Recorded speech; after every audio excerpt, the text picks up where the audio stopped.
Coucou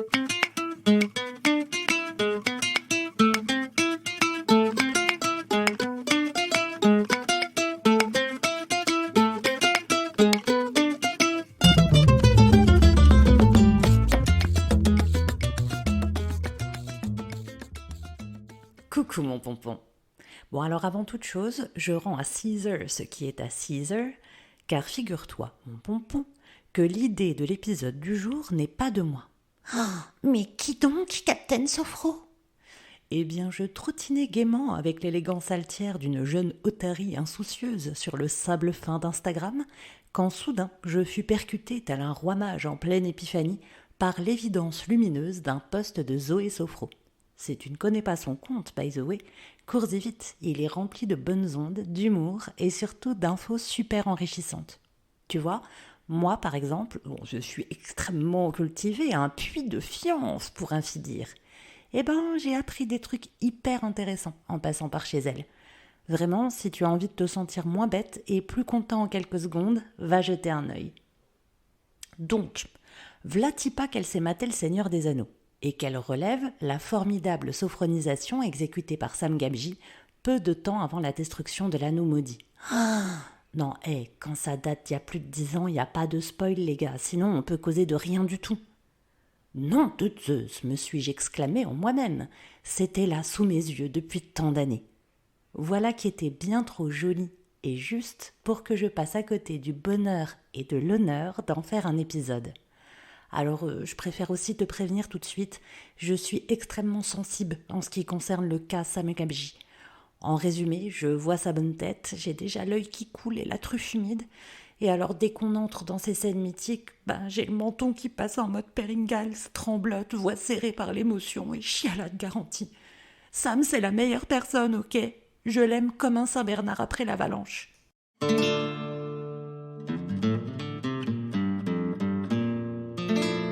Alors, pour commencer, ce qui est hyper cool avec ce bon Sam, c'est que c'est un hobbit déjà.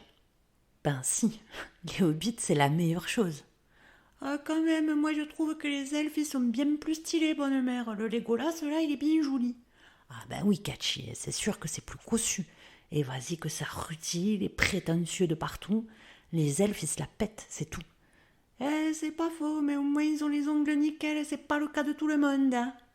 Ah bah ça, j'avoue, les autres peuples, c'est des sacrés crassous à côté. Bref, moi je maintiens que les plus cools, c'est les hobbits.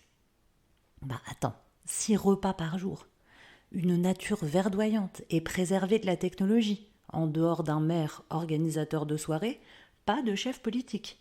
Non mais la comté, c'est une vraie utopie. Et puis, ce que j'aime aussi, c'est qu'intrinsèquement, c'est une ode aux petits. Vous dites ça rapport à la taille, Captain Sophro?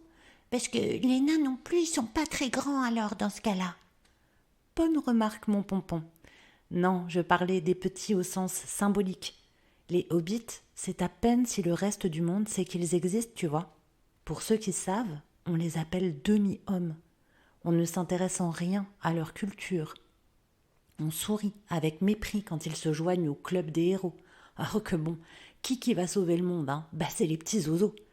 Et ce que j'aime beaucoup, c'est qu'ils s'en tamponnent grave, les hobbits, de ce que pensent les autres. Ça les arrange d'être méconnus. Au moins, ils se tiennent à l'écart de l'agitation grotesque des autres, des guerres et des luttes fratricides. Rejoindre le monde, c'est laisser le bruit et la fureur entrer chez soi. Note que l'autre grande héroïne qui sauve le monde, c'est une humaine. Destinée à n'être que princesse, douce et décorative, Éowyn est la seule à pouvoir tabasser dur du Nazgûl, puisqu'aucun homme ne peut le faire selon le sortilège. C'est-à-dire que les meufs faisaient même pas partie du champ des possibles pour ce gros de Sauron, tu vois. I am no man, la réplique de la Go est légendaire et aurait mérité un épisode sur la PSL si je ne l'avais pas déjà accordé à Buffy il y a quelques semaines. Anywho, tu commences à capter la vibe, ce sont les petits, en comptant même Sméagol à sa manière, dans le sens ceux qui ne font même pas partie du champ de considération, qui sont les grands héros/héroïnes de l'histoire. Pourquoi ? Parce qu'ils ne se réjouissent pas des combats, ne se repaissent pas des intrigues politiques sibyllines. Ils n'œuvrent pas à leur propre gloire, mais ils font de leur petit corps l'unique rempart entre la vie et le chaos.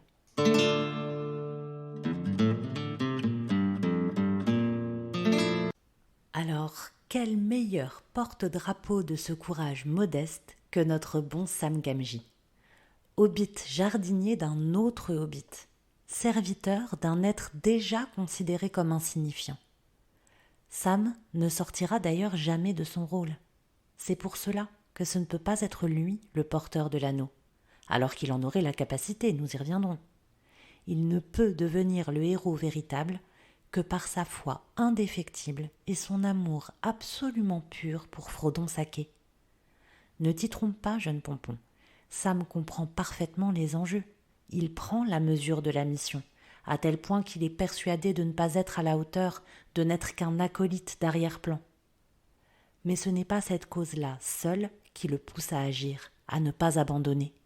Ne le perds pas, lui a imposé Gandalf. La seule tâche pour laquelle il se sent taillé, ce qui le meut, c'est de veiller sur Monsieur Frodon, de rester son fidèle compagnon. C'est moi, c'est votre Sam. C'est ainsi qu'il se définit lorsque Sake, perturbé par l'anneau, s'en prend à lui sans le reconnaître. Votre Sam. Voilà comment ce héros délimite sa place.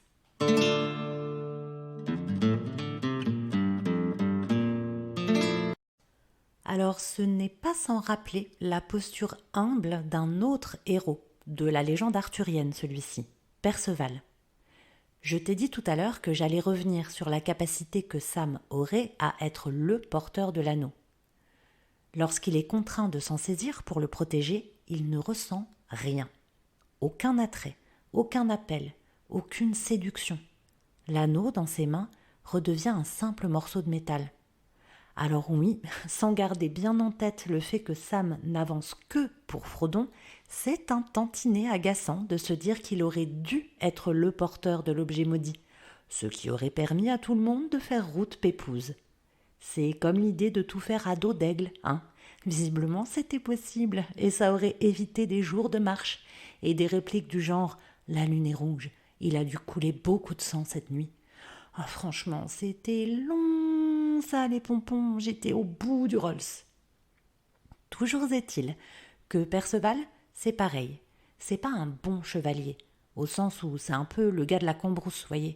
Lui, il ne sait pas trop se tenir à la cour. Il a tout l'apprentissage de la haute société à faire. Mais il a pour lui son cœur, sa dévotion, et un destin plus flamboyant encore que celui de son roi adoré, puisque c'est lui et lui seul qui sera capable de trouver le Saint Graal. Tu vois, c'est une longue tradition, la figure du héros véritable, qui ne se révèle que parce qu'il est l'homme lige du protagoniste. À cœur pur, rien d'impossible. Pour sauver Frodon, Sam est capable de devenir le plus grand des guerriers. C'est lui, seul, qui mène une expédition de sauvetage de Frodon capturé par l'ennemi. Je sais pas si tu te rends compte, mon pompon, ce petit bonhomme qui n'a jamais été élevé en soldat, seul à dégommer du vilain grougrou balèze et effrayant pour secourir Frodon. C'était une mission suicide, et pourtant il triomphe. De façon plus symbolique, il brave la noyade alors que Frodon tente de partir en barque sans lui. Je te rappelle que les hobbits ont peur de l'eau et ne nagent donc pas. Il ne le perdra pas. Cette scène est le baptême du héros. Il y fait sa profession de foi, par ce geste d'amitié absolue. On retrouve cette symbolique chrétienne lorsqu'il se sert de la pureté de la fiole miraculeuse de Galadriel, sorte d'eau bénite à la luminosité bleue, glacée, presque immaculée. Grâce à elle, il parvient à Oxyrarachné, l'araignée géante et légendaire. Sam est poussé par son amour, mais il n'a rien d'un bon toutou un peu bas de la truffe. Il est aussi celui qui apporte la lumière.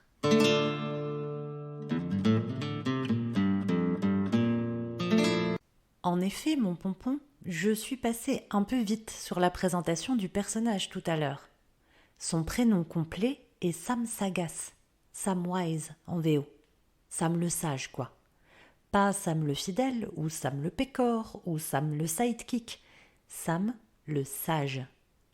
Or, la racine de son nom, en occidentalien, chez Tolkien, il y a plein de langues, c'est un délire. Quand on dit que le gars a créé un monde, c'est pas une hyperbole. En occidentalien, donc, c'est Banazir. Je dois prononcer ça comme une crotte, mille excuses les linguistes fantaisistes. Ça veut dire le simple d'esprit. Oh, mais alors là, Captain Sophro, je suis tout perdu. Il est malin ou pas alors, le gentil? Il n'est pas malin. Malin, c'est la même racine que mal, c'est avoir l'astuce du diable. Son esprit simple et pur lui donne accès à quelque chose de bien plus profond et fondamental. Il est la parole juste. Il perçoit la valeur de ce qui l'entoure. Il sait ce qui compte vraiment. Les hobbits ont d'ailleurs cette relation respectueuse et consciente à la nature. Ce n'est pas pour rien que seuls Pipin et Merry étaient capables de mettre en mouvement les Ents, qui d'habitude mettent un siècle avant de décider de bouger une branche. Ah oui, je s'appelle Groot. Ah non, c'est un autre celui-là, mon pompon. Bref, je te rappelle que Sam est jardinier. Ce côté naïf, devenu sage, n'est pas sans rappeler un autre personnage de la littérature classique, Candide.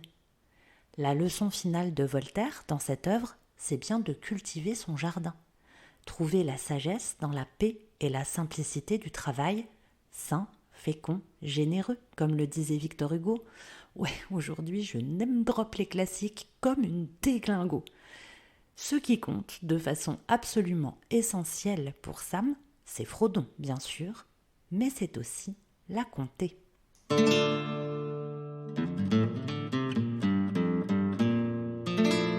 Voilà pourquoi mon pompon il a recours à la plus belle évocation de leur pays natal pour tenter de soulager Frodon du mal qui le ronge. Saké est déjà trop enseveli sous les ressentis désespérants de l'anneau et de l'œil de Sauron. Mais en décrivant la comté pour lui, Sam se redonne courage à lui-même. C'est ainsi qu'il trouve la force de porter Saké à bout de bras au sens propre. Cette beauté-là ne doit pas disparaître. Il veut sentir à nouveau toutes les merveilles que lui offre son monde. Nous allons donc, nous aussi, partir pour la comté aujourd'hui avec un exercice qui s'appelle la SBV, sophronisation de base viventielle. Comme d'habitude pour les sophronisations, et notamment lorsqu'elles impliquent une visualisation, si tu souffres d'un TDI ou de schizophrénie, c'est peu conseillé. Donc je te dis à la semaine prochaine et prends grand soin de toi, évidemment mon pompon. Pour ceux qui peuvent suivre ce genre d'exercice, eh bien je te rappelle que c'est le type d'exercice qui se pratique assis très confortablement ou allongé si tu préfères. Pense bien à te débarrasser de tout ce qui pourrait te gêner, entraver ton confort. Si au fur et à mesure de l'exercice, tu ressens d'ailleurs le moindre inconfort, n'hésite pas à bouger, à changer un tout petit peu ta posture pour rester bien confortable. Je t'invite volontiers à prendre ce temps de relaxation vraiment comme un temps pour toi, que tu t'offres à toi-même, et à laisser de côté tous les tracas du quotidien, toutes les tâches à accomplir pendant ces quelques instants. Reste bien concentré sur tes ressentis, accueille-les sans jugement, et puis reste aussi bien concentré sur le ton de ma voix. Et ma foi, si tu es prêt, si tu es bien installé, tu peux fermer les yeux. Nous allons commencer.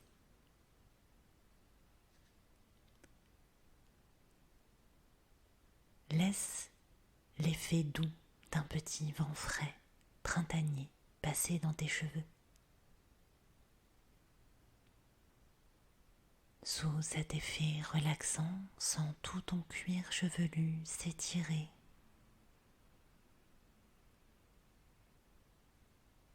Laisse-le s'étirer complètement jusqu'aux oreilles qui s'abaissent.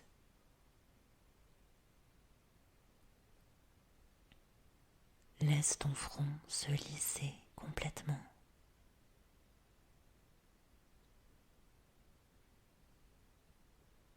Sens tes sourcils et tes paupières s'alourdir.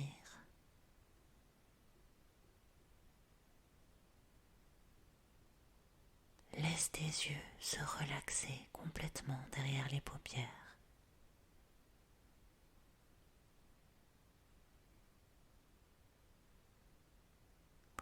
Relâche tes tempes, tes pommettes.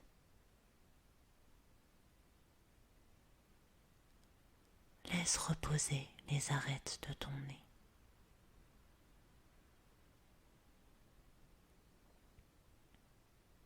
Sens ta respiration douce, régulière, entrer et sortir de tes narines.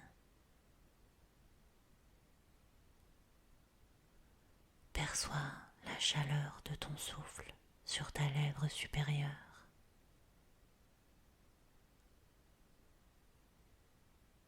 Sous cet effet relaxant, laisse tes lèvres se relâcher complètement.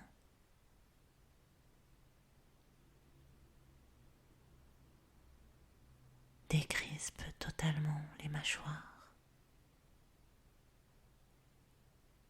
Laisse ta langue reposer naturellement sur les dents inférieures et sens-toi libre d'avaler normalement.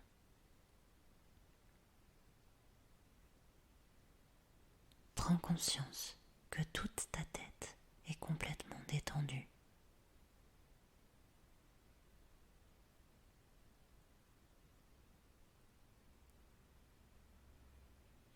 Laisse ce petit vent frais passer dans ta nuque, dans ton cou.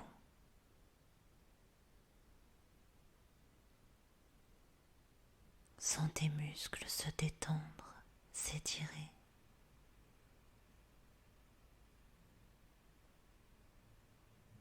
Laisse tes épaules s'abaisser doucement.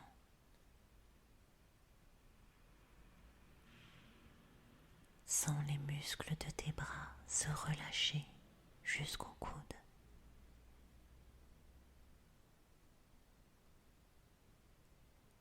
Sens tes avant-bras devenir lourds jusqu'aux poignets.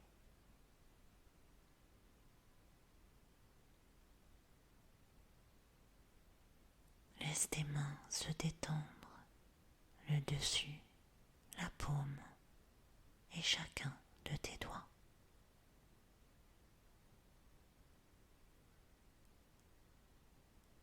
Prends conscience que tes membres supérieurs sont complètement relâchés.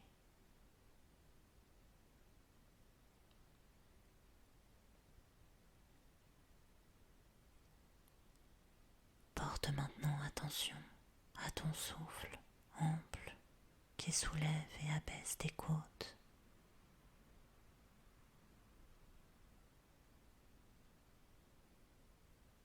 Laisse ce calme régulier assouplir ta cage thoracique, ton torse.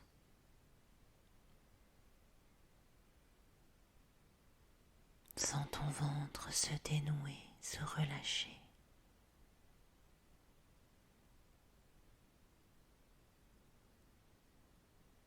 Laisse les muscles de ton dos s'étirer complètement.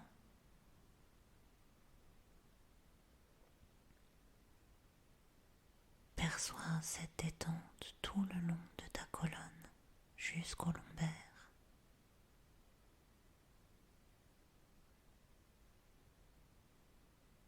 Relâche complètement ton bassin, tes fessiers.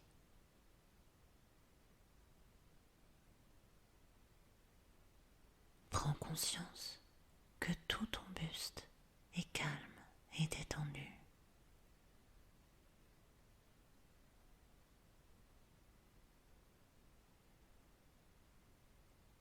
Laisse maintenant s'étirer les muscles de tes cuisses jusqu'aux genoux.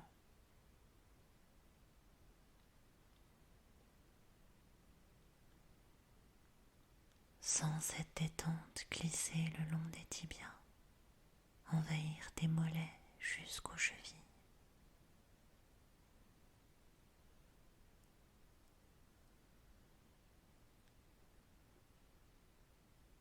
Sens cette sensation relaxante envelopper tes pieds jusqu'au bout de chaque orteil.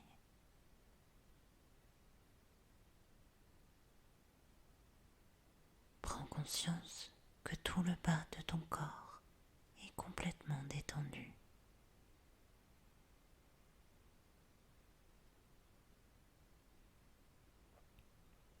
Prends conscience que tout ton corps est calme et apaisé.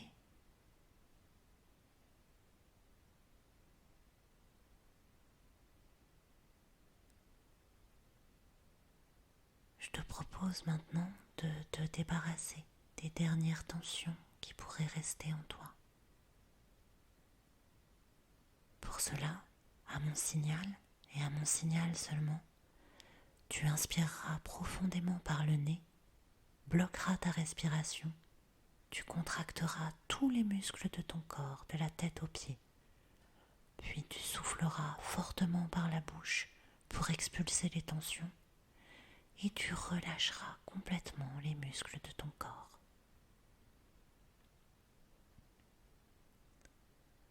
C'est à toi.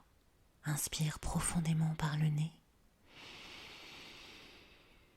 Bloque ta respiration et contracte tous les muscles du corps. Et souffle fort pour expulser les tensions. Relâche tous les muscles, un à un. Respire à nouveau naturellement. Laisse le temps à ton corps de se décontracter à nouveau. Apprécie cette sensation de détente retrouvée.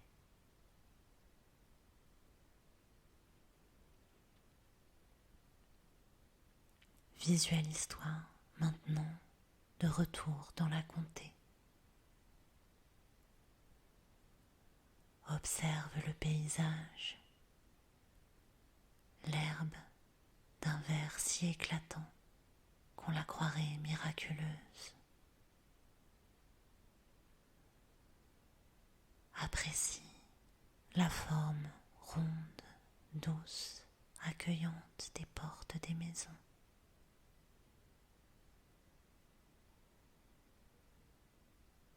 Porte attention à la voix chaleureuse de tes voisins. Perçois les rires, les chants. Apprécie le crépitement du feu d'artifice d'anniversaire.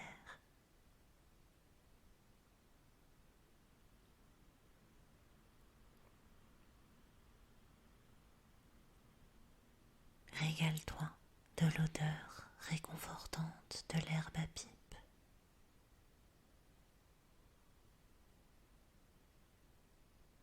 Apprécie la douceur de l'herbe sous tes pieds nus.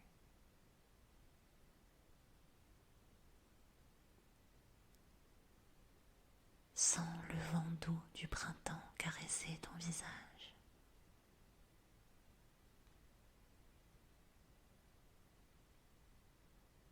Goûte à chaque délice de ton deuxième petit déjeuner.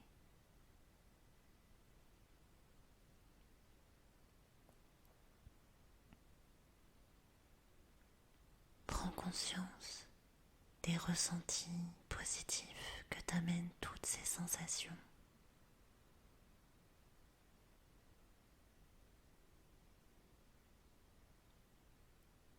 Garde en tête que ces ressentis sont présents en toi et que tu peux les activer dès que tu en auras besoin.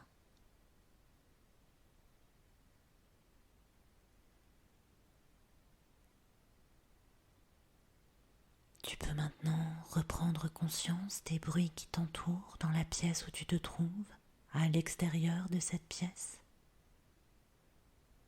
Reprends conscience de tes points d'appui, tes pieds, tes jambes, tes fessiers, ton dos, la tête sur l'oreiller ou l'appui-tête.